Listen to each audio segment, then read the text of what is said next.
with today's talk. The first talk by Dr. Ajay Prabhu. He is the co-founder of Circee Health Private Limited. Circee is a Greek word for the word Saraswati.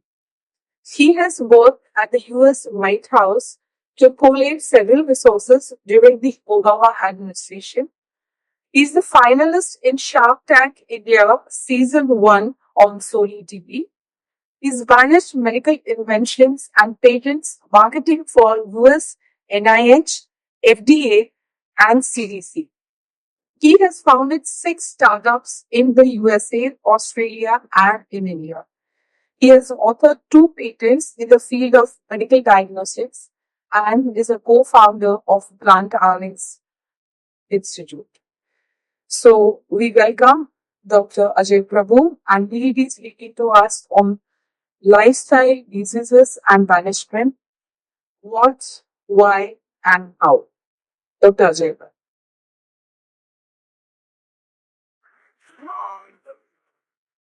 I hope to give you guys some information that's deeply rooted in modern medicine. Those are well, and that's a line. Or you read because of your. How many of you are doctors, health practitioners? Oh, good. Great. That does. Because what we learned in medical school is something I want to share right now. I really, because a lot of the stuff that I learned that I'm talking about right now is, I think, 10, 15 years after I got out of University of Maryland Medical School. None of this was taught. Today, there is a branch that is actually really to the front called lifestyle medicine. Lifestyle medicine is an actual branch of medicine, just like cardiology, just like nephrology, just like all other branches, like our PPPs. All of the branches, that is actually, at least in the United States, it's been recognized by the AMA to be a full-fledged, scientifically derived branch of medicine. There's no doubt about it anymore. We cannot say, no, this is all in the hearsay and stuff like that. It is actually working. It has worked for almost a decade now.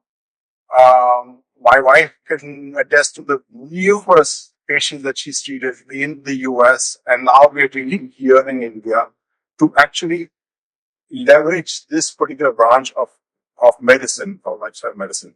Okay? And we actually can reverse chronic diseases by simply taking away the factors that create those chronic diseases in our society. This is going to be strange. I want to go back like about 70 years or something. Here are 2 archaeologists, okay? And this might be sounding very strange, like why is he talking about archaeologists right now? But you make your point. They are digging for some fossils and stuff like that. And this gentleman or this lady, I don't know, smoking a cigarette or pipe, which seems normal in those days, 1930s, 1940s, seems normal. Right? Today, we'll say, oh my God, that's causes blood cancer, COPD, and so on. So these are normal individuals by their standards in 1950s, 1950s, and they're looking for some fossils. Question for you. What do you think they're looking for? Will they look for fruits and vegetables? Probably not. You know why? Because what do they have for breakfast? Think about it. Think about their daily routine. Their daily routine would involve meat and eggs. So what would they be looking? It does not even occur to them that people thousands of years back were actually eating vegetables and fruits and stuff like that because they were eating. They just came after eating a big breakfast with some meat and eggs and things like that, right? So in their mind, it's not like, oh, I'm going to find some fruit and vegetables. And also, on top of it, how long do fruits and vegetables last? Thousands of years? There is no way. No way you're going to get that, right?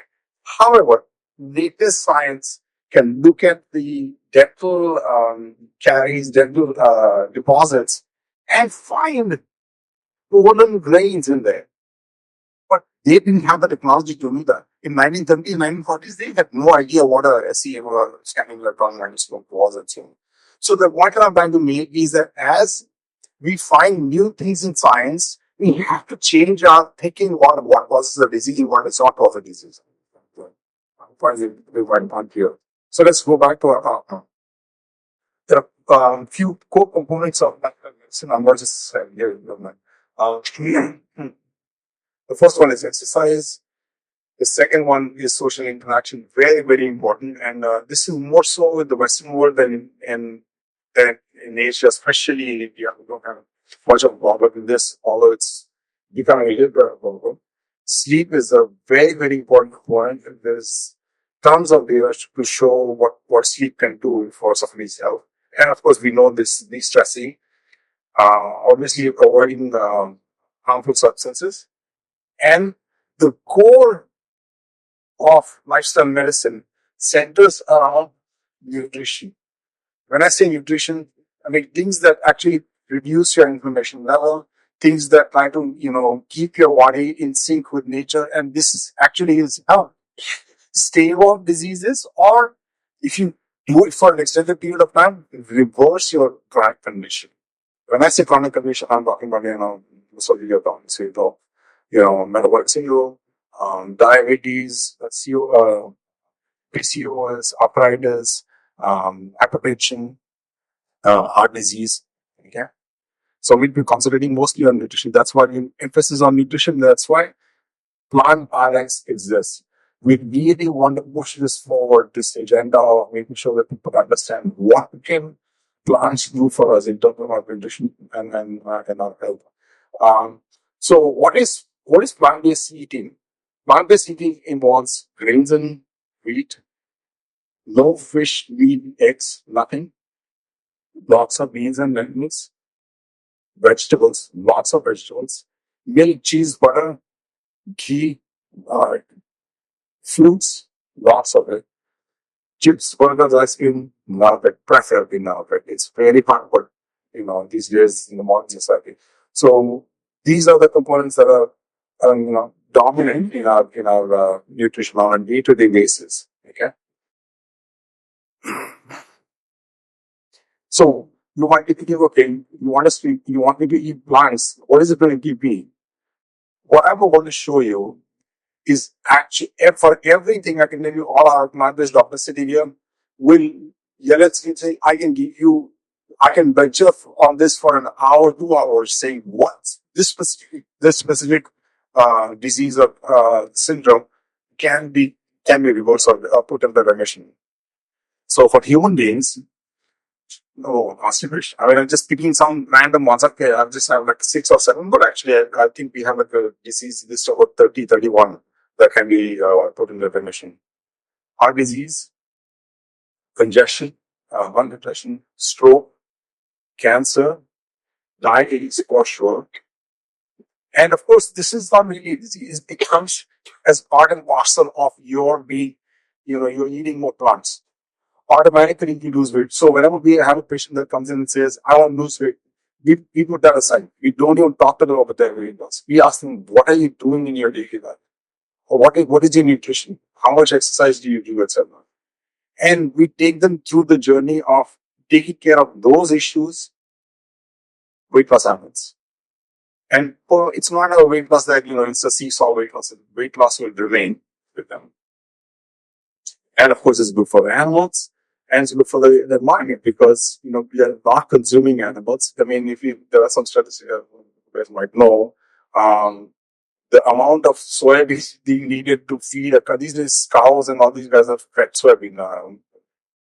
Cows, chicken, they all need fed soybean. The amount of soybean that is needed to feed those, we're destroying land like, I think 1,004 as compared to just eating the soybean ourselves directly in the world, right? So it's a huge environmental impact. Apparently, some statistics said that if everybody converted to eating only plants, we can easily sustain 10 billion people on this earth. Right now, we are 7.5 or something. 10 billion people without any environmental impact. So I'm going to go through three of my favorite cases just to show you that this is real.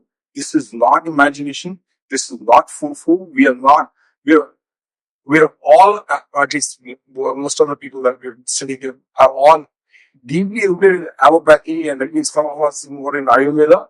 But we we go by science. We see data, we analyze it, and say, yes, this works. And I did this for almost 20 years at the NIH. Was teaching doctors about this latest branch of medicine in the US. And there's absolutely no doubt about this. To start off, I'm not going to talk about an experiment. I'm going to talk to you about a natural experiment that happened in history. So in Norway, there are very good statisticians that are keeping track of people's death rate. How many people died every year? How many people died every year? How many people died every year? In about 1937, if you recall your history, Germany invaded Norway. When Germany invaded Norway, German soldiers went in there and said, okay, give us all your cows, give us all your chickens, ducks, pigs, whatever you have. And you're not going to have any of that. You go to your kitty. You do whatever the heck you want. You grow your potatoes and you grow your chawal and all, right wheat, give us the good stuff. So the Germans took away all that stuff, had plenty of stuff for their soldiers. And but this gentleman of the statistical department in Norway kept track of how many people are dying. Okay, now the Norwegians are eating nothing but plant-based stuff. No animals are every animal has been taken away by the Germans. Guess what happened? Germans invaded, their death rate went down. They started living longer because now they're eating plants, they're not eating animals. And just to prove, I mean, there's this theory about, I won't go into much detail, but in experiments, you put some variable in and you get a result. Then you take away that variable to see if the results reverse. And nature did this for us because 43, 44, Germany was defeated. When Germany was defeated, the Norwegians got back their cow, their sheep, their goat, their chicken, pig, death rate went back up. Okay. And this is, there's tons of papers on this particular event that you can look up on the website, on the internet. This guy is one of my heroes, Dennis Burke. He's a British surgeon. He's living so, he's got that need to do good for people, and he moved to Africa. And he said, I'm going to treat these Africans and so on. What he saw was unbelievable, that he said, Africans are living better than Europeans are because they are only eating root vegetables and so on and so forth. And I believe in the early 50s or late 40s, his friend called him to the hospital saying, guess what? We have a heart disease patient here. Imagine, all of Africa had no heart disease patient till then. Suddenly they had a heart disease patient.